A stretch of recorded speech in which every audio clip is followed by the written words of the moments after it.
마태복음 18장 1절부터 쭉 보면요, 우리가 다 아는 내용입니다. 천국에서 누가 큰지를 제자들이 예수님께 묻습니다. 그리고 예수님께서 또 실족하는 일들에 대해서 말씀해 주시고, 그 다음에 잃어버린 한 마리의 양을 찾는 비유를 말씀하시고, 그리고 15절부터 쭉 이제 20절까지 보면은 이제 형제를 권면하는 그런 내용들이 또 나옵니다. 가만히 이 내용들을 하나씩 보면은 이야기들이 연결되지 않고 다 그 단락별로 서로 다른 말을 하는 것처럼 보여지는데, 사실 이거를 교회라는 컨셉으로 여러분들이 그 1절부터 20절까지 우리가 오늘 보게 될 본문을 교회라는 그 주제 안에서 모든 내용들을 여러분이 그런 배경 안에서 이해하시면서 보면은 말씀의 흐름들이 좀 잡히게 될 겁니다. 그래서 이 모든 내용들이 교회라는 공동체에 주시는 것으로 여러분이 구별해서 들으시면서 말씀을 보면은 좋겠습니다. 1절에 보면은 제자들이 예수님께 이렇게 질문하죠. 천국에서는 누가 크니까? 이렇게 예수님께 질문을 합니다. 그랬더니 예수님께서 3절에 이렇게 대답하십니다. 진실로 너희에게 이르노니 너희가 돌이켜 어린 아이들과 같이 되지 아니하면 결단코 천국에 들어가지 못하리라. 이렇게 말씀하십니다. 가만히 보면 예수님은 제자들이 뭐라고 물어봤냐면 천국에 누가 큽니까? 물어봤는데 예수님은 어린아이가 돼야 천국에 들어갈 수 있다. 이렇게 말합니다. 천국에서 누가 큽니까? 라고 말할 때 이 질문은 영어로 보면 Who is the greatest in the kingdom of heaven? 그러니까 천국에서 가장 위대한 사람, 그러니까 가장 큰 사람이 누구입니까? 라고 묻는 겁니다. 그러니까 천국의 주인은 당연히 예수님이신데 예수님 말고 그 다음에 천국에 들어가는 사람들 중에서 누가 천국에서 가장 높은 자리에 앉습니까? 이렇게 묻고 있는 겁니다. 이 질문 안에 포함되어 있는 의미를 여러분들 아시겠습니까? 내가 그 사람이 좀 되고 싶은 마음이 있는 겁니다. 그래서 이렇게 주님께 여쭤보고 있는 거죠. 그래서 그런 것들을 아시고 주님께서 3절에 이렇게 대답하신 겁니다. 어린아이와 같이 되지 않으면 결단코 천국에 들어가지 못한다. 어린아이가 돼야 들어갈 수 있다고 말씀을 하고 있습니다.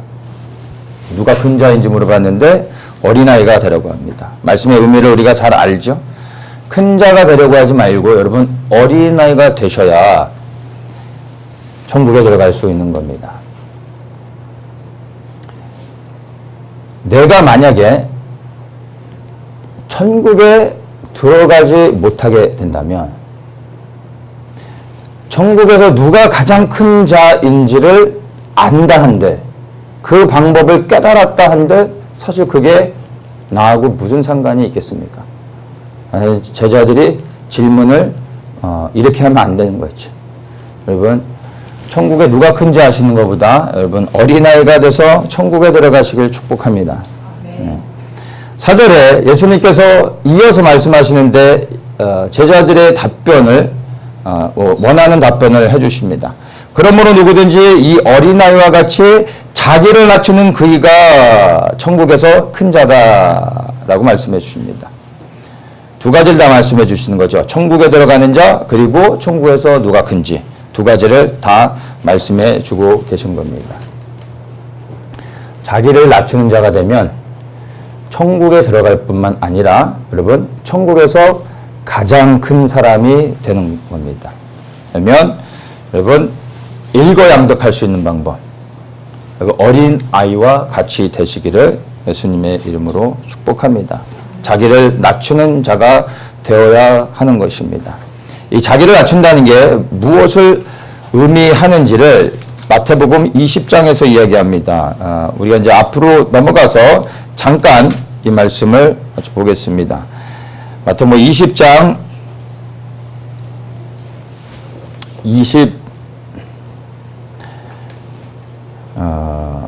28절에 보면은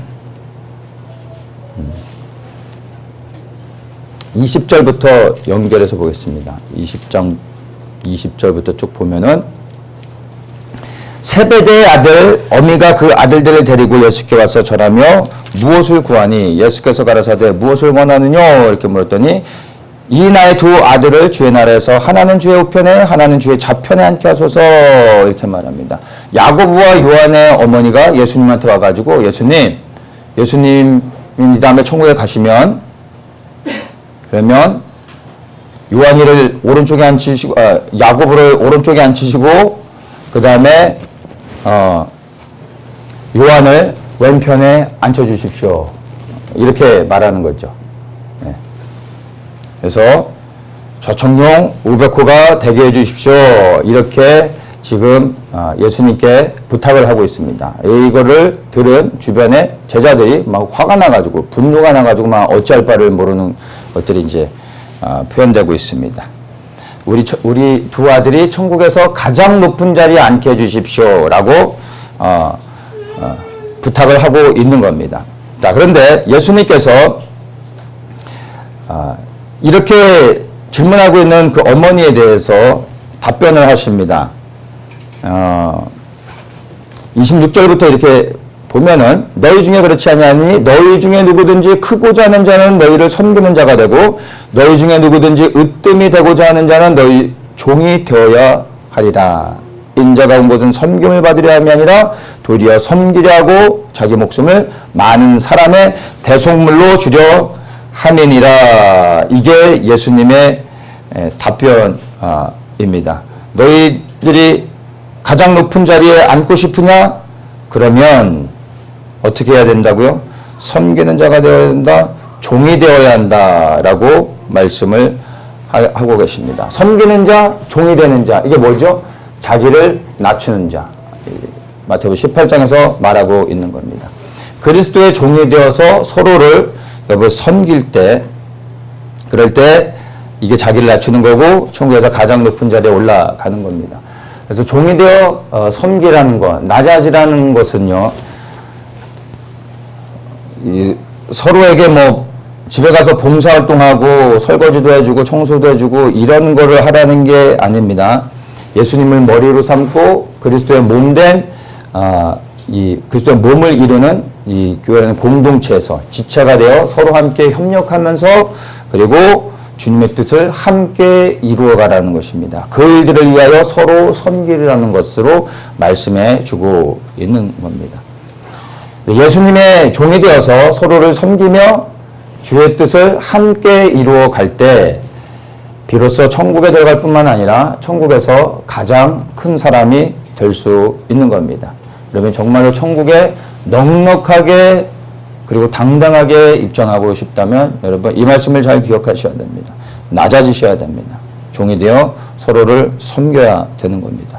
이것은 예수님이 직접 하고 계신 말씀임을 기억을 해야 됩니다. 이 종이 된다라는 의미를 우리가 조금 더 깊이 생각해 볼 필요가 있습니다. 28절에 분명히 얘기하고 있죠. 인자가 온 것은 섬김을 받으려 함이 아니라 도리어 섬기려 하고 자기 목숨을 많은 사람의 대속물로 주려 함이니라. 그러니까 종이 된다는 것을 무엇을 말하고 있습니까? 자기 목숨을 많은 사람의 대속물로 주신 것을 말씀하고 계십니다. 예수님은 이 땅에 하나님의 종으로 오셨습니다. 그래야 그 종으로서 무엇을 하셨습니까? 생명을 드리셨다는 것입니다. 여러분 종이 된다라는 것은 이런 의미가 있는 것입니다. 예수님께서 하나님의 종이 되어 말씀에 순종하여 생명을 드리셔서 우리의 생명을 구원하셨습니다. 이제는 우리가 예수님을 위하여 우리의 생명을 드릴 때 그리스도 안에 있는 그 부활의 생명, 영원한 생명을 우리가 얻을 수 있게 되는 겁니다. 생명은 생명을 통해서만 얻을 수 있게 되는 것입니다. 그래서 그분이 생명을 우리에게 주신 겁니다.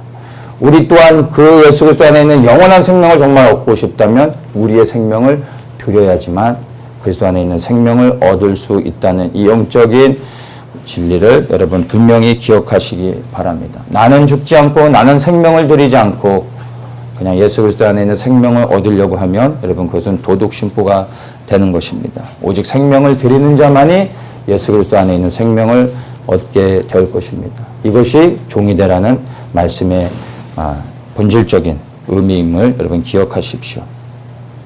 서로를 섬기고 종이 되라는 말씀은 중요한 의미를 하나 또 전제하고 있습니다. 이게 뭐냐면 함께 모여서 공동체를 이루라는 것입니다. 그 함께 모여 이루는 공동체가 무엇입니까? 교회 공동체를 말하는 겁니다. 서로 섬기기 위해서는 모여야 되죠. 모이는 곳은 공동체인 것입니다. 예수 그리스도를 섬기기 위해 모이는 사람들의 공동체가 무엇이겠습니까? 교회인 것입니다. 근데 이 교회가 되기 위해서는요, 첫째, 예수님만이 머리가 되셔야 되는 겁니다. 그게 교회의 첫 번째 본질입니다. 두 번째, 그리스도의 몸을 이루는 지체들이 되어서 서로가 서로를 섬겨야 되는 겁니다. 이것이 온전한 교회가 되는 것이고, 이 교회를 통하여 우리가 함께 섬기며 주의 뜻을 이루어가는 것이고, 또한 이러한 모든 과정을 통하여 우리가 함께 천국에 들어갈 수 있게 되는 은혜를 입는 것입니다. 그래서 이 어린아이와 같이 되라는 말씀의 그 의미를 우리가 다시 이제는 종합적으로 정리해 보면은 이렇습니다. 예수님을 머리로 삼고 함께 모여 겸손히 서로를 섬기며 주님의 뜻에 순종하되 생명을 들여 순종하며 살아가는 것. 그 일들을 위해 함께 모이는 것. 이게 교회 공동체인 것이고, 이게 또한 어린아이와 같이 되어 낮아지라는 말씀으로 우리가 받으면 되는 것입니다. 그리고 말씀드린 것처럼 이렇게 하는 자들이 천국에 들어갈 뿐만 아니라 천국에서 가장 큰 자가 된다라는 것을 여러분 기억하시기를 축복합니다. 자, 5절 말씀을 이제 보도록 하겠습니다. 또 누구든지 내 이름으로 이런 어린아이 하나를 영접하면 또 나를 영접함이니 누구든지 나를 믿는 이 소자 중 하나를 실족해 하면 차라리 연자와 맷돌을 금목에 달리고 깊은 바다에 빠뜨리우는 것이 나으니라. 어린아이를 영접하는 것 그리고 실족해 하는 것, 이 두 가지를 이제 말씀하고 있습니다. 어린아이라고 5절에서 얘기하다가 이제 6절부터는 소자다, 소자, 작은 자라는 표현을 하고 있습니다. 그래서 이 어린아이는 진짜 피지컬리 어린아이를 말하는 게 아니라 교회 안의 작은 자라고 이제 표현을 하고 있습니다. 이 작은 자의 의미를 구약의 개념으로 보면은 고아와 과부들이라고 말할 수 있는 겁니다. 신약의 개념에서는 조금 더 폭이 넓어지죠. 교회 안에 가난한 사람들, 힘이 없는 사람들, 병든 사람들, 많이 못 배운 사람들, 그래서 소외된 여러 사람들, 연약한 사람들, 상처받은 사람들, 이러한 모든 사람들을 작은 자라고 말하고 있는 겁니다. 근데 이 말씀의 배경이 지금 교회라는 공동체에서 주고 있다는 것을 여러분 기억하셔야 됩니다. 그래서 교회는 여러분 연약한 자, 힘이 없는 자, 세상 속에서는 소외받는 자들, 아픔이 있는 자들, 이러한 사람들이 함께 모였을 때 이들을 품어줄 수 있는 것이 교회가 되어야 하는 것입니다. 그리고 주님은 예수님의 이름으로 그들을 축복하며 섬기라고 말씀하고 있는 겁니다. 그런데 이들을 섬기지 못하고 오히려 실족하게 했을 때 그 벌이 심히 크다, 화가 있을 것이다 라고 말씀하고 있는 겁니다. 그러니까 그들로 하여금 실족하게 하는 일이 있어서는 안 된다, 실족시키지 말아라 하는 겁니다. 이 실족해 한다는 것은 넘어지게 하는 거죠. 넘어지게 하는 건데, 이것은 조금 더 구체적으로 얘기하면 그들로 하여금 죄를 짓게 만드는 것이라는 의미도 포함하고 있습니다. 실족하여 넘어지는 것인데 그들이 어떻게 넘어지냐면 죄를 짐으로 넘어지게 하는 겁니다. 연약한 자들로 죄를 지어 넘어지게 하는 것, 이것을 해서는 안 된답니다. 그런 자들에겐 화가 있을 것이다. 이 화는 그레이소라고 말하는데 큰 슬픔이라는 의미죠. 우리에게 있어서 가장 큰 슬픔이 무엇이겠습니까? 하나님의 심판을 받고 지옥에 가는 것이 가장 큰 슬픔이 되는 겁니다. 연약한 자를 실족하게 하는 게 바로 이러한 심판을 받는다라고 말하고 있는 겁니다. 교회 안에서 내가 짓는 죄로 인하여 누군가가 넘어질 수 있다라는 것을 지금 말해주고 있는 겁니다. 우리가 죄를 지는 것 자체도 잘못이죠. 하나님 앞에 그것도 범죄인데, 교회 안에서 내가 잘못하여 범죄했을 때 그 나의 범죄로 인하여 누군가 실족한다면, 누군가 넘어진다면 나의 죄 위에 다른 사람을 넘어지게 하는 죄가 전가되는 것, 덮어지는 겁니다. 그 죄가, 그래서 그 죄로 인하여 받을 심판이 심히 크다라는 것입니다. 여러분, 교회라는 공동체 안에서 우리의 말과 행실에 정말 두렵고 떨림으로 조심해야 됩니다. 쉽게 말할 수 있는 것이 아니라, 교회니까 뭐 서로 사랑하니까 용납해 줄 수 있으니까 쉽게 말하는 것이 아니라, 내가 쉽게 내뱉은 그 말 한마디가 연약한 자들에게는 큰 상처가 될 수 있는 겁니다. 말 한마디 하나가, 배려하지 못한 조그만 행동 하나가 연약한 자들에게는, 성숙한 자들에게는 문제가 안 됩니다. 여기서 연약한 자를 말하잖아요. 연약한 자는 말 한마디에도 상처를 받을 수 있는 겁니다. 왜냐하면 연약하기 때문에. 근데 나의 배려하지 못한 그런 것들로 인하여, 또 내 범죄로 인하여 상대방이 그것으로 인해 넘어지게 되면, 그것으로 인해 그가 어쨌든 죄를 짓게 되면은, 여러분, 그것은 큰 하나님의 심판을 받게 되는 것입니다. 그래서 여러분, 교회 안에 누군가가 나로 인하여, 나의 말과 행동으로 인하여 혹시나 실족하지 않은가, 혹시나 상처받지 않을까라는 두려운 마음을 가지셔야 되는 겁니다. 그리고 여러분의 언행을 조심해야 되는 겁니다. 왜냐하면 우리에게 오늘 이 말씀을 통해 예수님께서 분명하게 경고하고 있기 때문에, 여러분, 예수님의 이 말씀을 여러분 귀 기울이고 두려워하시기를 바랍니다. 8절을 봅니다. 만일 내 손이나 내 발이 너를 범죄케 하거든 찍어버리라. 만일 내 눈이 너를 범죄케 하거든 빼어버리라. 내 손과 발, 내 눈을 찍어내고 빼어버리라. 이렇게 말하고 있습니다. 무서운 말이죠. 내 몸을 자해하라는 의미가 아니라, 범죄할 때 그래서 잘라내라는 말이 아니라, 이건 문자적으로 이해하면 안 됩니다. 이와 같이 죄에 대하여 단호한 태도를 보여야 된다는 것입니다. 죄에 대하여 여러분 관용하지 말라는 겁니다. 우리는 내가 짓는 죄에 대하여 너무나 관대합니다. 나 자신에 대해서 너무나 관대합니다. 그런데 내 앞에 있는 공동체 안에 다른 상대가 실수할 때 거기에 대해서는 너무나 예리하게 분석하고 판단하고 정죄하고, 그러나 내가 짓는 죄로 인하여서는 너무나 관대하게 용서하고 덮어버리죠. 반대가 되어야 되는 겁니다. 다른 사람들의 범죄, 혹시 연약함들을 볼 때 여러분 침묵하고, 여러분 그 죄에 참여하지 않고 위하여 기도해 주면 되는 겁니다. 그러나 내가 짓는, 내 스스로가 짓는 죄에 대해서는 여러분 스스로에게 정말 이와 같이 해야 되는 겁니다. 찍어버리고 빼어버릴 정도로. 실제로 그러라는 게 아니라 그러한 마음의 태도로 여러분의 죄에 대하여 여러분이 그렇게 대해야 한다는 것을 말해주고 있는 것입니다. 여러분 자신에게는 여러분 단호하게 여러분의 실수하는 것들, 범죄하는 모든 것들에 대해서 이렇게 말씀처럼 적용하시길 바랍니다. 10절을 봅니다. 삼가 이 소자 중에 하나도 업신여기지 말라. 너희에게 말하노니 저희 천사들이 하늘에 계신 내 아버지의 얼굴을 항상 배우느니라. 업신여기지 말라. 즉 경멸하지 마라. 그리고 이들을 무시하지 말라라고 말하고 있는 겁니다. 왜 이렇게 연약한 자들을 업신여기면 안 되고 경멸해서는 안 되는지를 예수님이 자세하게 설명을 해주는데, 무엇으로 설명하냐면 저희 천사들이 하늘의 하나님을 항상 뵙는다라고 말하고 있습니다. 누구의 천사요? 내가 무시하는 그 연약한 자의 천사가 하나님을 뵙는다는 겁니다. 항상 뵙는다는 것입니다. 여러분, 이 말씀을 통해 우리가 알아야 되는 것이, 각 사람에게, 세상의 모든 사람이 아니라 예수 그리스도를 믿는 사람, 예수 그리스도를 믿음으로 거듭난 모든 사람들에게 천사가 한 명씩 있습니다. 이 천사가 늘 하나님을 대면하여 본다는 것입니다. 천사는 하나님을 섬기도록 피조된 자들입니다.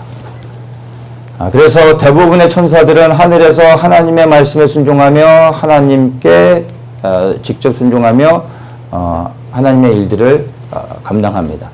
그런데 말씀드린 것처럼 우리가 예수님을 믿을 때 그리하여 영으로 거듭나는 순간 하나님께서 하늘의 천사를 우리에게 보내십니다. 각 사람에게 보내시며 이제 그 천사로 하여금 우리 각 사람을 돕게 하십니다. 그래서 우리는 흔히 그걸 수호천사라고도 말하는데 수호천사라고 하는 것은 좀 잘못된 표현입니다. 히브리서 1장 14절에 모든 천사들은 부리는 영으로서 구원 얻을 후사들을 위하여 섬기라고 보내심이 아니뇨 이렇게 말하고 있습니다. 그래서 섬기도록 보내심을 받은 천사들입니다. 그리고 부리는 영이라고 말하고 있습니다. 우리가 예수 그리스도의 이름으로 천사들을 부릴 수 있습니다. 명령할 때 천사들이 순종하는 겁니다. 우리말에 순종하는 근거는 예수 그리스도의 이름의 권세에 있습니다.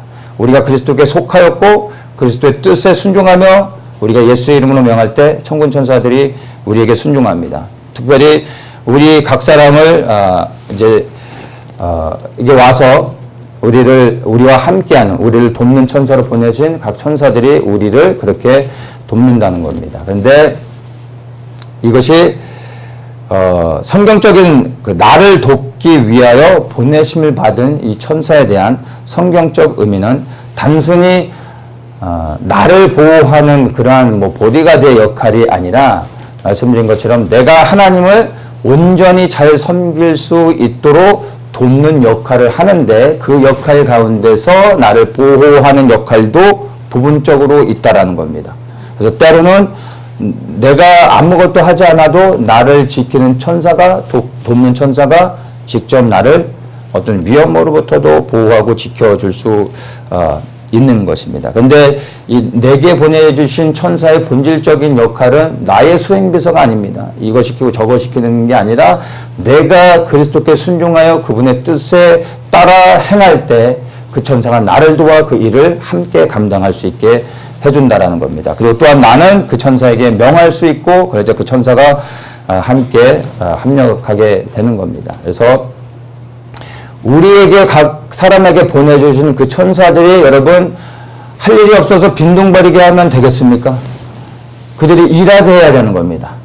근데 그들이 우리 심부름하면서 콩나물 사오란다고 사오는 게 아니잖아요. 그들이 무슨 일을 합니까? 주님의 일을 하는데 내가 주님을 섬기지 않으면 천사들은 할 일이 없는 겁니다. 그래서 예수님을 믿지만 그러나 그 천사들이 할 일이 없어서 심심해서 힘들어서 하는 천사들이 얼마나 많겠습니까? 내가 주님을 섬겨야 그 천사도 열심으로 함께 섬기게 되는 겁니다. 근데 각 사람에게 보내주신 천사는 처음에 각 사람에게 보내주실 때는 그들의 상태가 동일하지만 모든 동일한 컨디션에서 보내주시지만 그러나 나의 영적인 상태가 어떠냐에 따라 내가 영적으로 얼마나 성숙하며 그리고 하나님 옆에 얼마나 나아가느냐에 따라 나의 천사는 상태가 다른 겁니다. 어떤 사람의 천사는 상태가 상당히 안 좋고 어떤 사람의 천사는 완전히 무장되어져서 싸우는 그런 군사의 모습을 가질 수도 있는 겁니다. 이 천사들의 그런 준비된 모습은 전적으로 나에게 달려있는 겁니다. 내가 하나님 앞에 온전히 서 있고 거룩과 정결한 가운데 그리고 하나님과 늘 온전히 동행하며 하나님의 뜻 안에서 살아가고 있다면 내 천사는 그거에 맞게끔 무장되어져 준비되어 있는 겁니다. 내가 예수님을 믿지만 그러나 내 삶의 현장 가운데서 늘 패배하고 늘 도망다니고 실패자로 살아가고 있다면 여러분과 함께하는 천사도 날개가 부러져가지고 쩔뚝쩔뚝거리면서 다닐지 누가 알겠습니까? 근데 여러분의 영적인 상태가 여러분의 천사의 상태라는 것을 여러분 아십시오. 그래서 여러분이 영적으로 강건해지고 하나님을 충성스럽게 섬길 때 여러분의 천사가 정말로 여러분 뒤에서 감히 악한 영들이 함으로 다가오지 못하도록 여러분을 지키고 보호하며 하나님의 뜻을 함께 이루어갈 것을 여러분 믿으시고 그런 소망 가운데 여러분이 무장되시기를 예수님의 이름으로 축복합니다. 자, 이 10절에서 여러분들 본질적으로 말하고 싶은 것은요. 내가 연약한 자를 업신여기면 그 천사가 하나님께 가서 무엇을 한다고요? 보고한다라는 겁니다. 고자질이 아닙니다. 보고하는 겁니다. 왜냐하면 이게 그의 역할이기 때문에. 그가 하는 모든 말, 그 주변에 일어난 모든 일들을 다 보고, 그리고 날마다 하나님을 뵙는 이 천사가 가서 다 미주알 고주알 있는 거 다 얘기하는 겁니다. 그래서 하나님이 그것을 다 보고 듣는 것입니다. 여러분, 모든 믿는 자 안에 성령 하나님이 함께 계십니다. 근데 그 사람을 무시하면 여러분, 그 사람 안에 있는 성령님을 근심케 하는 것이고 사실은 성령님을 모독하는 겁니다. 그래서 그 사람의 천사가 하나님께 가서 고자질할까봐 말을 조심하는 게 아니라 그 사람 안에 있는 성령 하나님이 슬퍼하지 않도록, 그분이 근심하지 않도록. 그래서 우리가 거듭난 그리스도인, 그러나 연약한 자, 여기서 6절에 얘기하죠. 나를 믿는 이 소자 중 하나라고 말하고 있습니다. 나를 믿는 연약한 자, 예수님은 믿는데 연약한 자들이 있단 말이에요. 근데 우리가 그들을 함부로 무시할 때 그들 안에 이미 성령 하나님이 계신데 그 안에 계신 성령님을 우리가 무시하는 겁니다. 성령님을 무시하는 건 하나님을 무시하는 겁니다. 내가 그 사람을 낮춰보면 그 말은 무엇입니까? 하나님을 낮게 여기는 겁니다. 하나님은 어찌 그것을 기뻐하게 계시겠습니까? 그래서 그 사람의 천사가 하나님께 가서 고자질할까봐 말을 삼가하는 것이 아니라 본질적으로는 사실은 그 사람 안에 있는 성령 하나님을 여러분 영으로 보고 그 안에 계신 하나님 때문에 우리가 그 연약한 자를 돕고 섬기고 우리의 언행을 조심해야 된다는 것을 여러분 연결해서 기억하시면 좋겠습니다. 12절에 보면 이제 다음으로 넘어가서 이렇게 이 잃어버린 양의 비유를 하십니다. 너희 생각에는 어떻냐? 만약 어떤 사람이 양 100마리가 있는데 그 중에 하나가 길을 잃었으면 그 99마리를 산에 두고 가서 길 잃은 양을 찾지 않겠느냐? 진실로 너에게 이르니 만일 찾으면 길을 잃지 아니한 99마리보다 이것을 더 기뻐하리라. 이와 같이 이 소자 중에 하나라도 잃어지는 것은 하늘에 계신 너희 아버지의 뜻이 아니니라 말씀하십니다. 99마리, 잃어버리지 않은 99마리보다 잃어버렸다 찾은 한 마리의 양을 더 기뻐하신다라는 의미가 아닙니다.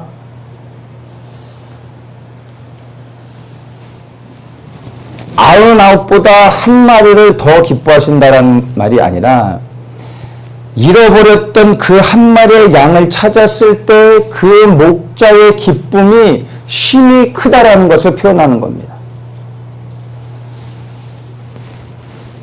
저희 둘째 아이가 어렸을 때 제가 어떤 큰 축제에 가다가 둘째 아이를 순간 잃어버렸어요. 한 30분 정도를 잃어버려서 찾는데 여러분 아이를 잃어보셨습니까?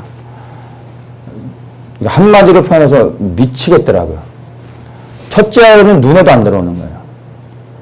이 아이가 싫어서입니까? 아니잖아요. 둘째를 잃어버렸으니까 이 정신이 나가버려요. 미치는 거예요. 30분 만에 찾았어요. 찾았는데 그때의 그 기쁨은 첫째 아이는 눈에 없어요. 안중에도 안 들어오는 거예요. 근데 첫째 아이가 싫은 겁니까? 아니잖아요. 그 말씀 하시는 겁니다. 잃어버렸던 그 한 사람을 다시 찾았을 때 주님의 그 마음은 심히 표현할 수 없는 거예요. 99마리가 아니라 999마리. 비교할 수 없는 거예요.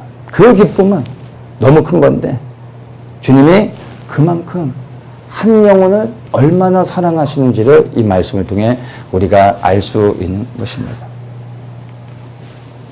그런데 우리가 그렇게 한 영혼을 귀히 여기시는 주님의 마음을 알지 못하고 이 연약한 자를 우리가 업신여긴다면, 무시한다면, 나보다 낮게 여긴다면 주님의 마음이 얼마나 슬퍼하시겠습니까? 예수님 때문에 그러면 안 되는 겁니다.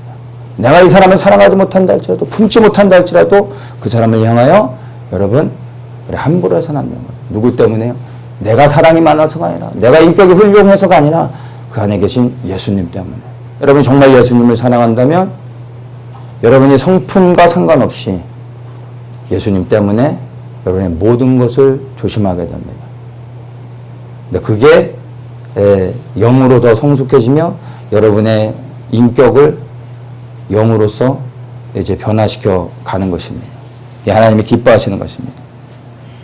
그래서 주님께서 연약한 자를 사랑하신다는 걸 기억하시며 우리도 이와 같이 주님의 마음을 가지고 그들을 사랑해야 되는 것입니다.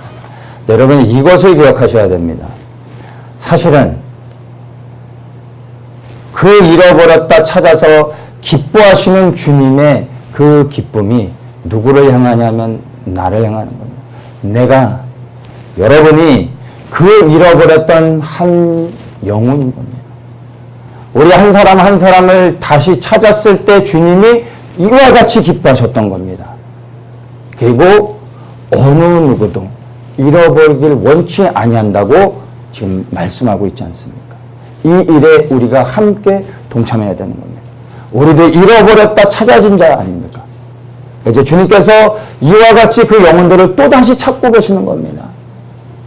그 일을 위하여 우리가 함께 협력해야 되는 겁니다. 그런데 교회 안에 있는 연약한 지체들을 향하여 우리가 업신여겨서 그들이 상처받아 잃어버리게 된다면 저 바깥에 있는 교회 바깥에 있는 사람들이 아니라 교회 안에 있는 구원받은 성도들 가운데 잃어버리게 된다면 누구 때문에요? 우리로 인하여 잃어버리게 된다면 주님 얼마나 슬퍼하시겠습니까? 교회는 연약한 자를 중심으로 섬겨야 됩니다. 그래서 교회 안에서는 사랑의 공동체가 되어야 됩니다. 그런데 여러분 잘 들으십시오. 교회를 두르는 울타리가 되는 교회 바깥의 울타리는 여러분 교회 안에 성숙한 자들이 둘러서야 되는 겁니다. 그래야 보호할 수 있습니다. 연약한 자들은 교회 안에 두는 겁니다. 그 울타리는 교회 안에 영적으로 건강하게 서 있는 사람들이 막아줘야 되는 겁니다. 그리고 교회의 방향은 그 성숙한 자들 가운데서도 교회 안의 리더로 그 교회 안에 주신 하나님의 비전들을 보며 세워진 리더들이 끌고 나가는 겁니다. 그래서 교회 안에만 집중해서 들여다보면 교회는 멈춰있는 것처럼 보입니다. 사랑하고 교제하고 즐거워하고 기뻐하고. 그런데 여러분 그것을 줌아웃 해가지고 바깥에서 보면 교회는 항상 움직이고 있습니다. 이리저리 움직이는 것이 아니라 교회 주신 그 비전을 향하여 끊임없이 나아가는 겁니다. 그래서 안으로는 연약한 자를 돕고 섬기고 세워주고 양육하고 그리고 훈련하여 준비시키는 겁니다. 그리고 교회 바깥으로는 부르심을 향하여 나가는 겁니다. 이렇게 준비된 자들이 이제 교회 안에서 교회 바깥에 울타리가 되어주는 겁니다. 그 가운데서 또한 리더가 일어나 앞에 서서 끌고 나가주는 겁니다. 이것이 생명 있는 교회의 모습인 겁니다. 섬기고 교제하고 사랑하는 것만 가지고 교회라고 말할 수 없습니다. 사역만 하면 그냥 달려간다고 해서 교회라고 말할 수도 없습니다. 두 가지가 균형 있게 잡혀야 됩니다. 안에선 서로 사랑하고 섬기지만 그러나 바깥에서 보면 끊임없이 부르심을 향하여 가는 겁니다. 이 두 가지가 균형을 갖출 때 하나님이 기뻐하시는 교회가 되는 겁니다. 우리 너처치가 바로 그러한 교회가 되기를 예수님의 이름으로 축복합니다. 15절을 봅니다. 내 형제가 죄를 범하거든 가서 너와 그 사람만과만 상대하여 권고하라. 만일 들으면 내가 내 형제를 얻을 것이요 만일 듣지 않거든 한두 사람을 데리고 가서 두세 증인의 입으로 말마다 증참케 하라. 만일 그들의 말도 듣지 않거든 교회의 말하고 교회의 말도 듣지 않거든 이방인과 세리와 같이 여기라. 자, 이 말씀은 이제 교회에 주시는 하나의 지침인 겁니다.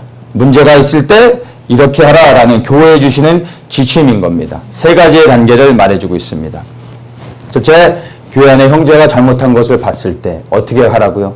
소리내가지고 지적하라는 게 아니라 조용히 혼자서 아무도 모르게 가서 그의 잘못한 것을 드러내라는 것이 아니라 권면하라는 겁니다. 돌이키도록 조용히 이야기하라는 겁니다. 자, 그런데 그럼에도 불구하고 이 사람이 듣지 않았을 때는 이제 두세 사람 증인을 데리고 가라고 말합니다. 그래서 여러 사람과 함께 가서 한 번 더 권면하라는 의미가 있지만 사실은 이 의미보다 더 큰 의미는 증인을 삼는 겁니다. 무엇에 대한 증인? 이 사람의 말과 행동에 대한 확증을 삼는 겁니다. 무엇을 준비하는 건지 압니까? 징계를 준비하는 겁니다. 같은 의미, 두 가지의 의미가 같이 포함되어 있습니다. 두세 증인을 데리고 갔는데도 불구하고 이 사람이 말을 듣지 않으면 이제는 교회에다 말하는 거다. 교회란 가장 큰 권위에 있는 최고의 위치에 있는 교회 리더를 데려가서 이제 말하라는 겁니다. 그리고 이제 그래도 듣지 않을 때는 어떻게 하라고 합니까? 이방인과 세리와 같이 여기라라고 말합니다. 이방인과 세리와 같이 여기는 게 무엇입니까? 교제를 끊으라는 겁니다. 더 이상 교제하지 말라는 겁니다. 교회에서 내쫓으라는 얘기입니다.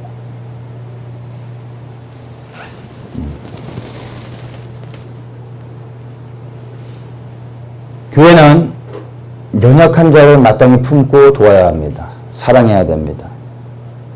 그리고 교회 안에서 실수한 자들을 우리가 용서하고 기다려주고 인내해야 됩니다. 그러나 돌이키지 않는다면 기다리고 또 기다려주고 용서해 주는데도 돌이키지 않는다면 그가 연약한 자라 할지라도 그를 끊어내야 되는 겁니다. 왠지 아십니까? 그렇지 않으면 그래서 계속 품고 가면 그 교회는 함께 무너지는 겁니다. 내 몸이 한 부분이 썩어져 가고 있습니다. 붕대를 칭칭 감아 놓으면 덮어버리면 그리고 기다리면 썩은 것이 납니까? 그리고 썩은 것은 반드시 도려내야 됩니다. 도려내지 않으면 낫지 않습니다. 다른 방법이 없습니다. 아프지만 도려내야 내가 삽니다.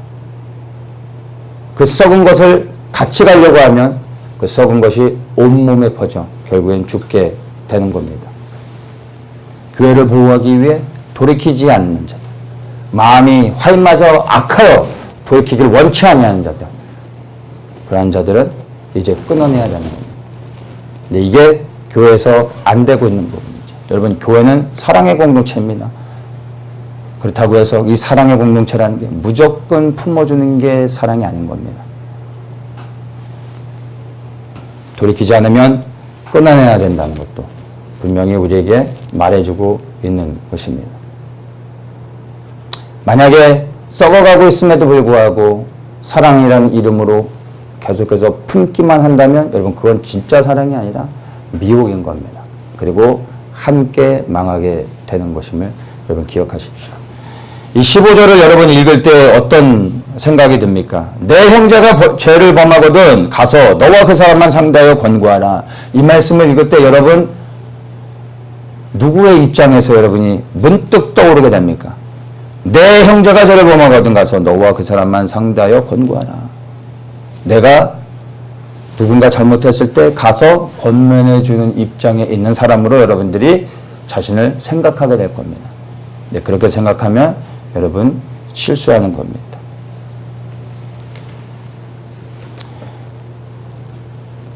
잘못한 형제에게 가서 여러분이 권면하는 자가 되지 마시고 그 권면을 겸손히 듣는 자가 먼저 되셔야 됩니다. 누구에게 가서 말하려고 하지 마십시오. 듣는 자가 먼저 되십시오. 여러분, 듣는 자가 되지 않고 말하기만 하는 자가 되면 여러분이 아무리 맞는 말을 한다 할지라도 그 말엔 영적인 권위가 없고 그 말은 사람을 살릴 수 없습니다. 교만함으로 오히려 그것은 상대방을 또다시 아프게 하는 것밖에 되지 않습니다. 내가 듣는 사람이 되어질 때 그리고 겸손히 낮아지고 내가 들음으로 받아들이고 돌이킬 수 있는 사람, 그래야 심령이 준비된 사람이 누군가의 연약함을 봤을 때 가서 이야기하면 그것이 영으로 받아들여지고 그 사람의 마음을 바꿀 수 있는 겁니다. 여러분이 먼저 들을 수 없는 사람이라면 말할 생각하셔서는 안 되는 겁니다. 입을 다물어야 되는 겁니다. 여러분, 말하는 자인지 교회 안에서 듣는 자인지 여러분 스스로를 한번 보십시오.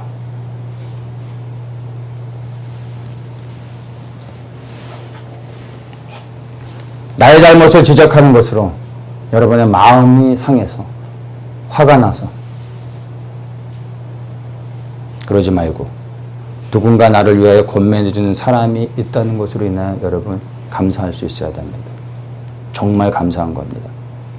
오늘날 교회 안에서 수많은 사람들이 예수를 믿었음에도 불구하고 구원을 받았다 함에도 불구하고 그런데 교회 안에 수많은 사람들이 지옥을 향하여 열심히 달려가는 이유가 뭔지 아십니까? 교만하여 듣지 않는다는 겁니다. 나는 잘하고 있다라는 겁니다. 과연 그렇습니까? 우리가 예수를 믿고 거듭난 이후로부터 우리의 신앙생활에는 늘 온전함으로 넘어짐 없이 내가 하는 모든 일 가운데 온전하였습니까? 늘 생명의 열매만 맺었습니까? 범죄하지 않았습니까? 실수하지 않았습니까? 실수한 채로 지금도 달려가고 있지 않습니까? 혹시? 누군가 나에게 브레이크를 걸어주고 누군가 나에게 지적해 줄 수 있는 사람이 있는 것이 복이 되지 않을까요? 감정으로 반응하지 말고 여러분 다윗을 생각해 보십시오. 만약 다윗에게 나단이 없었다면 다윗은 다윗이 될 수 없었습니다. 다윗이라 할지라도 돌이켜 회개하지 않았다면 그는 지옥에 갔을 겁니다. 근데 그가 어떻게 돌이켰습니까? 스스로 돌이켰습니까? 아니요. 나단이 생명 걸고 그에게 잘못을 지적했을 때 또한 그가 그것을 믿음으로 받았을 때 돌이켜 회개하고 하나님 앞에 용서를 받고 그가 다윗이 될 수 있었던 겁니다. 만약 나단이 다윗의 잘못을 드러내고 잘못을 지적했음에도 불구하고 다윗이 감히 왕인 내 앞에서 네가 어떻게 내 죄를 드러내느냐 하고 그를 쫓아내 버렸다면 다윗은 어떻게 됐을까요? 이렇게 살면 망하는구나 라는 것으로 성경에 기록이 남게 될 것이고 우리가 생각하는 그 다윗이 아닌 겁니다. 다윗은 겸손히 나단의 충고를 받아들였습니다. 그가 살 수 있었던 건 나단이 있었기 때문입니다. 근데 우리는 하나님께서 나단을 보내시는데 화를 냈죠. 기분 나빠하죠. 왜요? 내 감정을 건드리니까. 근데 여러분 이게 죽는 길이 아닌 나를 살리는 길인 겁니다. 하나님이 사랑하시기 때문에 나에게 나단을 보내시는 겁니다. 여러분 기도하십시오. 나에게 나단을 보내주십시오. 날마다 내게 주님 나단을 보내주십시오. 내 잘못을 드러내 주십시오. 돌이켜 회개하게 하여 주십시오. 라고 말할 수 있어야 됩니다. 이게 정말 여러분이 살 수 있는 길입니다. 우리는 온전하지 못합니다. 늘 넘어집니다. 두려워하셔야 됩니다. 내 스스로가 돌이켜 깨달을 수 있다면 얼마나 좋습니까? 그런데 그게 안 된다는 거예요. 그래야 하나님께서 누군가 나의 나단이 되어 보내셔야 되는 겁니다. 그게 은혜인 겁니다.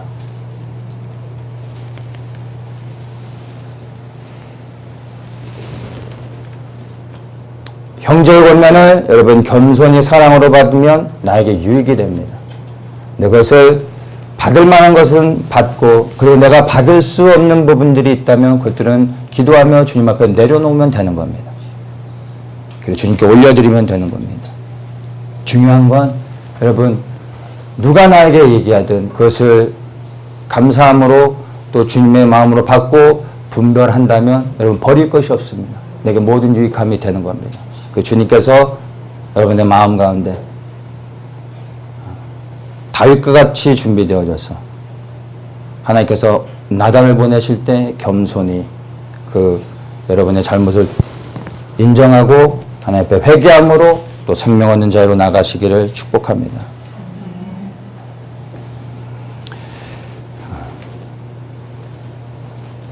18절을 보겠습니다. 진실로 너희에게 이르노니 무엇이든지 너희가 땅에서 매면 하늘에서도 매일 것이요 무엇이든지 땅에서 매면 땅에서 풀면 하늘에서도 풀리리라. 진실로 다시 너희에게 이르노니 너희 중에 두 사람이 땅에서 합심하여 무엇이든지 구하며 하늘에 계신 내 아버지께서 저희를 위하여 이루시게 하리라.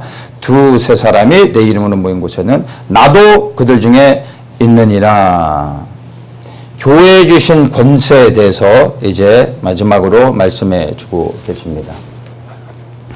자, 이 20절에 보면 두세 사람이 내 이름으로 모인 곳에 나도 그들 중에 있다. 이게 뭐죠? 교회를 말하고 있는 겁니다. 마무리를 이제 교회에 대해 말씀을 해주고 계십니다. 자, 근데 19절에서는 무엇이든지 구하면 교회에 모여서 합심하여 기도하는 사람들을 전제로 해서 말씀하시는 거죠. 이들이 무엇이든지 구하면 아버지께서 저희를 위하여 이루어지게 하시리라. 이렇게 말씀하고 있습니다. 무엇이든지 이루어지게 하리라 라는 말씀을 여러분 설렘으로 받지 마십시오. 내가 무엇이든지 기도하면 이루어지시는구나 라고 우리는 이런 말씀을 내가 편한 대로 해석하는 경향이 많습니다. 근데 이 말씀이 전제가 뭡니까? 교회라는 공동체인 겁니다. 교회라는 공동체 안에서, 그 교회라는 공동체가 무엇이죠? 예수님이 머리 되셔서 그리스도의 몸을 이루는 지체들로서 함께 모여 머리 되신 그리스도를 협력하여 함께 섬기는 사람들, 이 사람들이 함께 모여 합심하여 기도하는 것. 뭘 기도합니까? 이러한 사람들이 함께 모여 무엇을 기도합니까? 주식에 대박이 터지게? 장수하는 것들? 행복? 성공? 교회 공동체 성도들이 모여 무엇을 기도합니까? 하나님의 뜻이 이루어지길 위해 기도하는 겁니다. 그거 말고 교회 공동체에서 모여 기도하는 게 뭐가 있습니까? 하나님의 뜻을 위해 기도할 때 하나님이 그 기도를 들으시고 그 기도가 채워지면 뜻을 이루신다는 겁니다. 반드시 이루신다는 겁니다. 이건 내가 할 거니까 너희는 기도하라. 너희가 기도해야, 합심하여 기도해야 내가 내 뜻을 이룰 수 있다라고 말씀하시는 겁니다.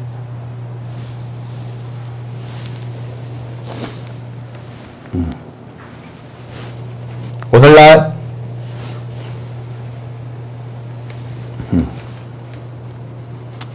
진정으로 이와 같이 기도하는 교회들이 얼마나 있는지 모르겠습니다.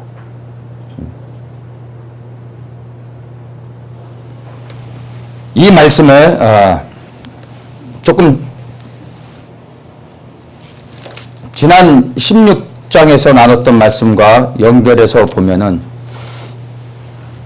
무엇이든지 이루게 하리라고 하셨던 이 말씀은 천국의 열쇠를 주는 것을 의미합니다. 마태복음 16장 19절에 이렇게 얘기하죠. 내가 천국 열쇠를 내게 주리니 내가 땅에서 무엇이든지 매면 하늘에서도 매일 것이요 내가 땅에서 무엇이든지 풀면 하늘에서도 풀리리라. 이 천국 열쇠를 교회에 주시겠다라고 말씀하십니다. 왜 교회에 이런 것을 주냐면 18절에 얘기하죠. 내가 이 반석 위에 내 교회를 세우리니 음부의 권세가 이기지 못하리라. 근데 예수님께서 이 반석 위에 내 교회를 세운다고 말씀하시는데 이 반석이 뭐냐면 16절에 이야기합니다. 주는 그리스도시요 살아계신 하나님의 아들이니시다. 베드로의 고백입니다. 이 베드로가 주는 그리스도시요 살아계신 하나님의 아들입니다 라고 말했을 때 이 고백 위에 교회를 세우시겠다고 약속하신 겁니다. 왜 이 고백 위에 교회를 세우십니까? 그 고백에 예수 그리스도를 담고 있기 때문인 겁니다. 근데 고린도전서 10장 4절에 이렇게 얘기합니다. 다 같은 신령한 음료를 마셨으니 이는 저희를 따르는 신령한 반석으로부터 마셨음에 그 반석은 곧 그리스도시라 말합니다. 반석이 그리스도인 겁니다. 베드로의 고백이 교회를 세우신 이 근거는 그리스도를 고백하고 있기 때문입니다. 그러니까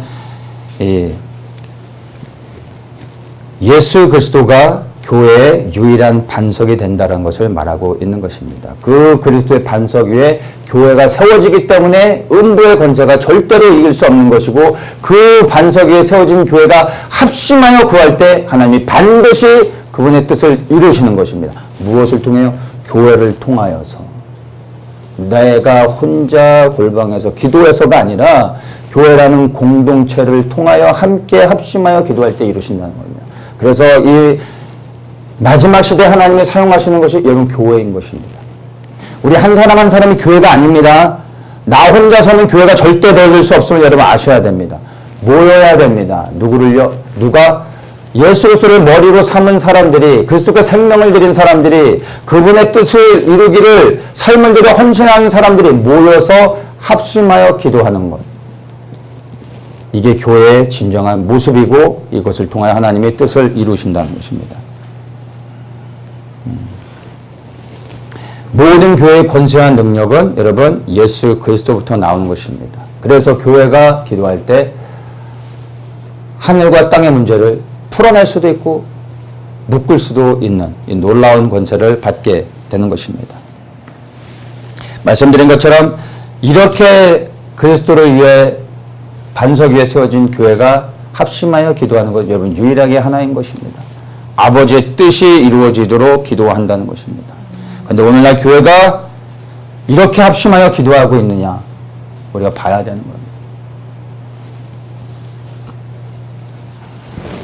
자 말하는 이 기도하는 교회란 합심하여 기도하는 교회란 단순히 뭐 처리하는 교회, 기도를 많이 하는 교회, 기도를 오래 하는 교회, 기도 시간을 많이 주는 교회 이런 걸 얘기하는 게 아닙니다. 하나님의 뜻이 이루어지도록 기도하는 합심하여 기도하는 교회. 하나님의 뜻이 이루어지도록 성도들로 하여금 합심하여 기도하게 하기 위해서는 어떻게 해야 됩니까? 기도 시간만 주면 됩니까? 기도의 방향을 잡아줘야죠.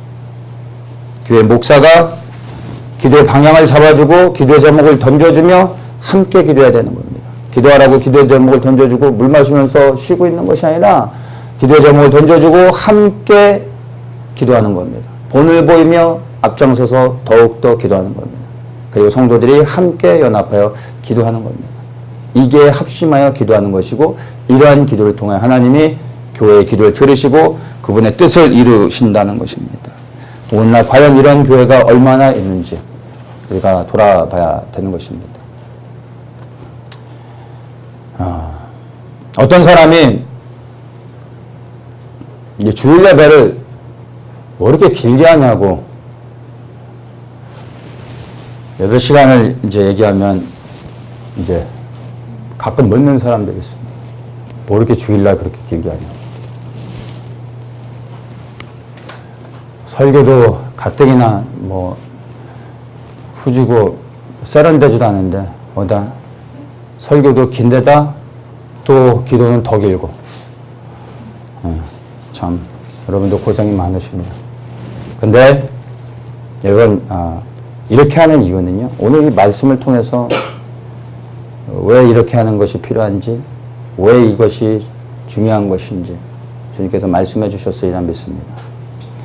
다른 교회보다 뭔가 독특한 우리만의 뭔가를 구별됨을 만들어내기 위해서 하는 게 아니고요. 여러분 이렇게 기도해야 주님의 뜻이 이루어지기 때문입니다. 오늘날 교회 안에 수많은 말씀들이 풀어지고 있습니다.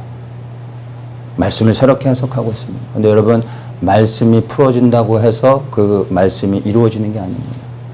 그 말씀을 가지고 그 말씀이 역사하시고 그 말씀이 성취되어질 수 있도록 그 말씀을 가지고 기도해야 됩니다. 누군가가 그걸 가지고 기도해야 됩니다. 말씀은 풀어지는데 기도하지 않잖아요. 주님의 뜻이 이루어집니까?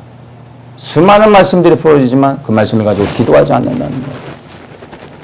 왜냐하면 기도의 수고는 너무나 고통스러워요. 아시지 않습니까? 기도하는 수고가 얼마나 힘든 것인지 아시지 않습니까? 그래서 교회들이 예배는 많습니다. 말씀도 많습니다. 기도는 없습니다. 개인 기도가 아닙니다. 내 개인이 혼자서 몇 시간 하는 기도 귀한 거죠. 근데 그것으로 주님의 뜻이 이루어지는 게 아니라는 겁니다. 교회 공동체가 합심하여 함께 기도해야 되는 겁니다. 누군가 이 수고를 해야 되기 때문에 이럴 때 주의 뜻이 이루어지기 때문에 우리가 그렇게 기도해야 되는 것입니다. 이사야 62장 6절 7절에 이렇게 말합니다. 예루살렘이여 내가 너의 성벽 위에 파수꾼을 세우고 그들로 종일종이하여 잠잠치 않게 하였느니라. 너희 여호와를 기억하시게 하는 자들아 너희는 쉬지 말며 너 여호와께서 예루살렘을 세워 세상에서 찬송을 받게 하시기까지 그로 쉬지 못하시게 하라. 쉬지 못하시게 하라. 하나님을 쉬지 못하시게 할 수 있는 유일한 방법이 무엇인가? 하나님께 명령합니까? 아니잖아요. 그분으로 하여금 쉬지 못하게 하는 방법은 우리가 하나님의 말씀을 가지고 이 말씀이 이루어질 수 있도록 끊임없이 부르짖어 기도하여 그분이 들으시고 쉬지 않고 일하시도록 해야 되는 겁니다. 우리가 기도할 때 그분이 일하시고 그분의 뜻을 이루시는 겁니다. 이루시는 건 그분이기 때문에 여러분 언제 이루어질까 염려할 필요 없습니다. 반드시 이루어집니다. 우리는 기도하면 되는 겁니다. 그 일을 주님이 오시는 그날까지 누군가는 해야 된다는 겁니다. 그 일을 우리만 가지고 되는 건 아닙니다. 우리의 역할을 하면 되는 것입니다. 얼마나 많은 교회들이 이렇게 하고 있는지 중요하지 않습니다. 우리가 그렇게 하면 되는 겁니다. 그 부르신 가운데 서면 되는 것입니다. 오늘 말씀을 보면 감사하게 우리가 저치가 지금까지 온 길이 결코 헛되지 않았다는 것을 보게 됩니다. 주님께 감사를 드립니다. 그런데 여러분, 우리의 믿음의 경주는 끝나지 않았음을 기억하십시오. 지금까지 우리가 달려온 그것으로 인하여 주님 앞에 설 수 있는 게 아닙니다. 앞으로 달려갈 것, 그리하여 장차 우리가 맺게 될 그 열매로 우리가 주님 앞에 설 수 있는 것이기 때문에 지나온 모든 것들은 여러분 잊으십시오. 그것이 결코 우리에게 유익하지 않습니다. 오히려 교만함이 될 수 있는 겁니다. 다 잊으십시오. 이제 우리가 달려가야 될 그 길을 바라보며 왔던 대로 변함없이 꾸준하게 우리가 부르짖어 기도해야 됩니다. 주님이 오시는 그날까지 우리에게 됐다라고 말씀하실 때까지 우리를 부르시는 그날까지 여러분 멈추지 않고 우리의 부르신 그 부르심을 향하여 나가기 원합니다. 인내함으로 우리에게 명하신 경주를 끝까지 마침으로 주님께서 우리를 인하여 기뻐하시는 그날까지 또한 그러한 교회가 되기 위하여 우리 쉬지 않고 전심으로 달려갈 수 있기를 예수님의 이름으로 축복합니다. 주님 감사합니다. 우리의 달려왔던 모든 길들을 뒤로하고 우리에게 주신 새로운 표대를 향하여 변함없이 앞으로 나아갑니다. 우리의 앞서서 행하여 주시고 길을 내시고 담대히 부르심 앞에 서서 우리의 자리를 지키며 부르짖어 기도하는 교회 되게 하여 주시옵소서. 예수님의 이름으로 기도합니다.